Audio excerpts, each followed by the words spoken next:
Welcome to Geography class. In this video, we are going to discuss the factors affecting climate of India.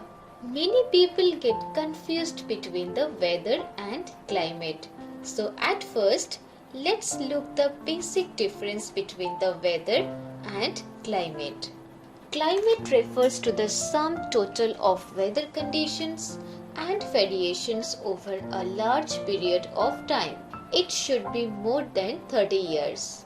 Whereas weather refers to the state of the atmosphere over an area at any point of time. The elements of weather and climate are almost same. These are temperature, atmospheric pressure, wind, humidity and precipitation. You may have already observed that the weather conditions fluctuate very often even within a day.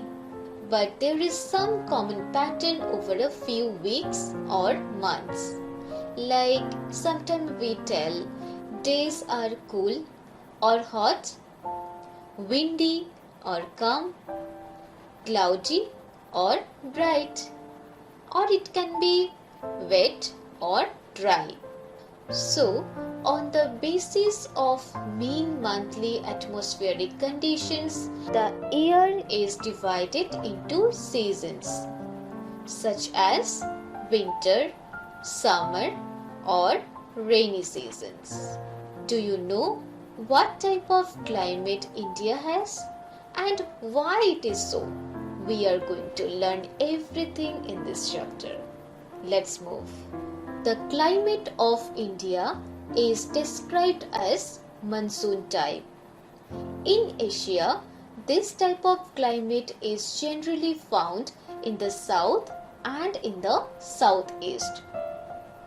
Despite an overall unity in general pattern, there are regional variations in climatic conditions within the country. Let's take two important elements. These are temperature and precipitation. Let's explore how they vary from place to place and season to season. In summer, the mercury occasionally touches 50 degrees centigrade in some parts of the Rajasthan desert, whereas it may be around 20 degrees centigrade in Pahalgam in Jammu and Kashmir. On a winter night, temperature at Dras in Jammu and Kashmir may be as low as minus 45 degrees centigrade. But on the other hand, Thiruvananthapuram may have a temperature of 22 degrees centigrade. Now, let's look the next element, which is precipitation.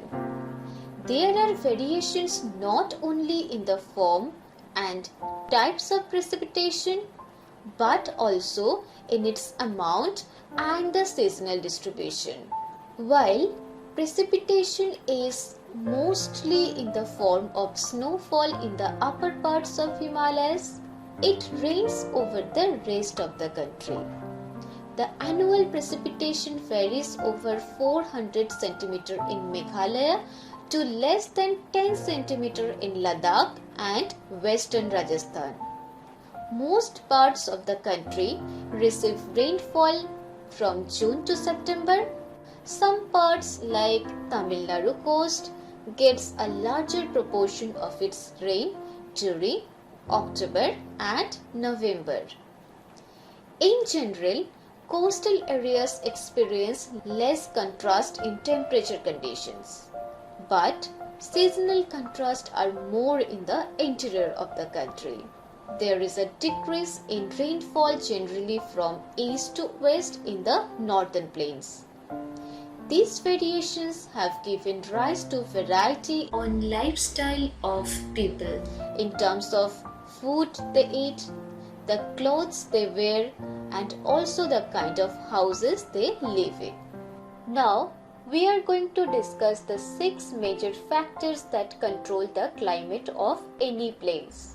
They are latitude, altitude, pressure and wind system, distance from the sea, ocean currents, and relief features.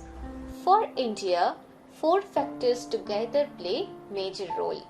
These are latitude, altitude, relief, that means the presence of northern mountains, and distance from the sea. First, we are going to discuss the latitude. Due to the curvature of the earth, the amount of solar energy received varies according to latitude. Let's explore latitude with Google Earth. As you know, India is a tropical country. The mainland stretches from 8 degrees 4 minutes north to 37 degrees 6 minutes north. Now, we are also aware of the fact as we go away from the equator towards pole, temperature as well as rainfall decreases. The reason for this phenomenon is the incoming solar radiation.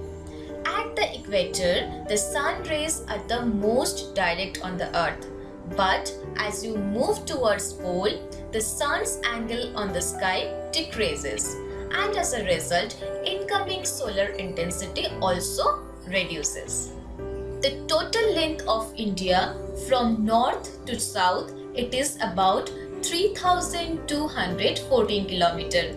This huge latitudinal variation keeps tremendous effect on the climate from warm Kanyakumari to cold Kashmir.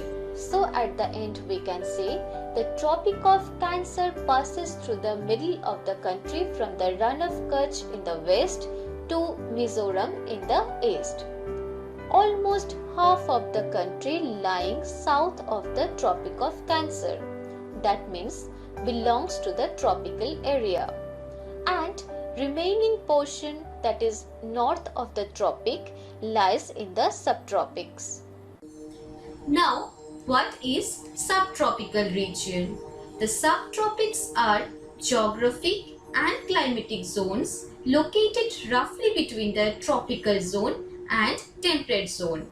Though India's climate has characteristics of tropical as well as subtropical climate, but India is generally said to have the tropical monsoonal climate, which means that temperature here are higher than those in the temperate latitudes. So here you already know that India is a tropical country. Especially the southern part of India lies near the equator and is therefore warm all year around. Now let's move to the various hill stations of southern India like Oti and Kodaikanal. But if you go during summer, you will feel cold. But why is it so? It is closer to the equator, so it should be very warm during summer or throughout the year. Yes. Here you have to remember one thing.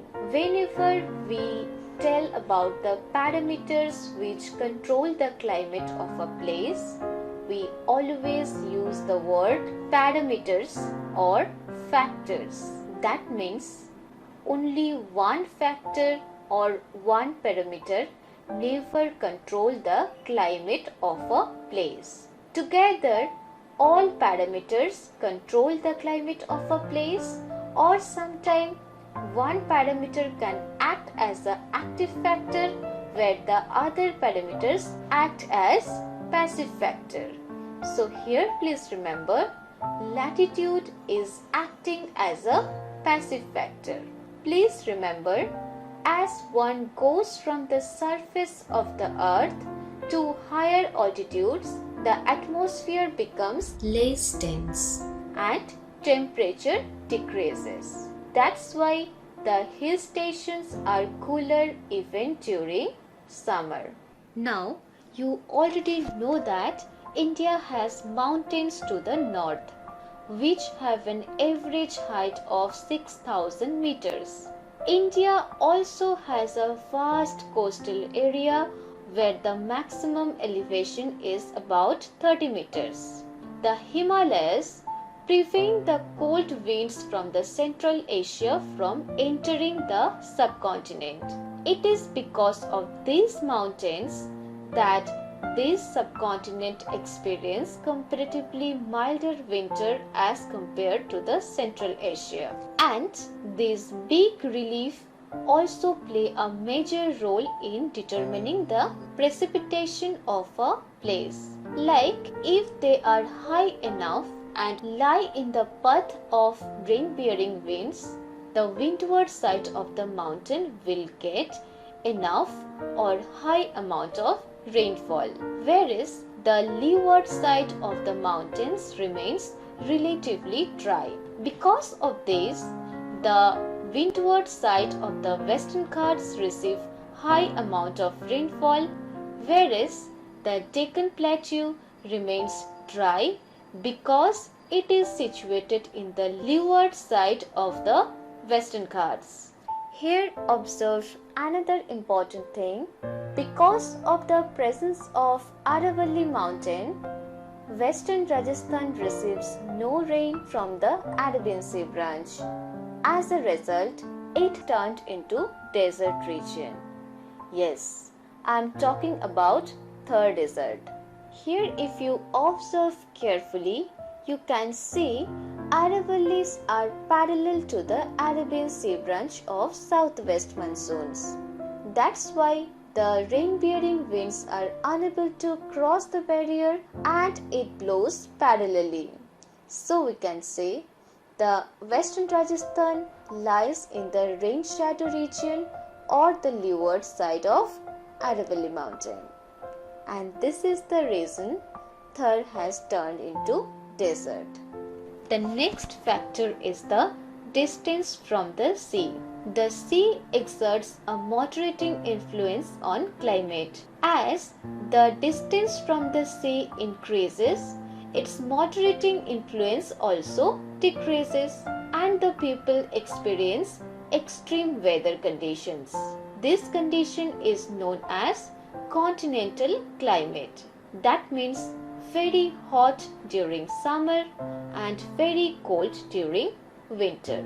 But places nearer the coast such as Mumbai and Chennai have moderate summers and winters. That means summers are not too hot and winters are not too cold. That's all about the factors affecting climate of India. I hope this video is informative for you. So, stay happy, stay safe. I am going to meet you very soon. Bye.